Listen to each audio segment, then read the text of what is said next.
गड़ बड़पुट ठारे प्राणीधन मेला ये अनुष्ठित हो जाइए। एथिरे विभिन्न प्रकार जो सरकार योजना रही किपरि भाव में ग्रामांचल कृषि कृषकर विकास सहित गोपालन कुकुड़ा चाष छेली चाष उन्नति हम यही परिप्रेक्षी में सरकार प्रिय मोहन माझी सरकार आमर जो सरकार रही एथिरे लोक मानी आम गोटे कामधेनु योजना आनीचु जोटा कि एठिरे 8टी बिंदु पर पर्यवेसित रोचे। ग्रामांचल गोसंपद वृद्धि सहित दुग्ध उत्पादन किपरि वृद्धि हम एवं ग्रामांचल अर्थनैतिक विकास किपरि हो पार यह दिगरे सरकार वर्तमान चेष्टा करुँच।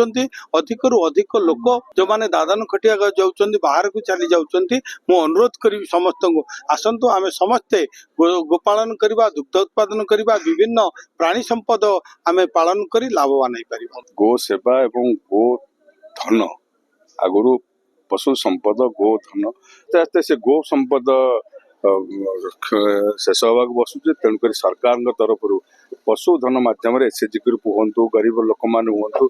एवं निष्पेषित लोक मैंने हूँ से रोजगार करें परिवार पोषण करें एवं अर्थनैतिक अभिवृद्धि हो पार से ओडिशा सरकार किभली भाव में पशुधन को लोक मैंने पालन करते सरकार विभिन्न प्रकार सब्सिडी दि जाऊँगी तेणु ताकू नहीं किभली भाव में जनसाधारण गरीब लोक मानकर चाषी मानकर आर्थिक मानदंड सुदृढ़ हम से कार्यक्रम।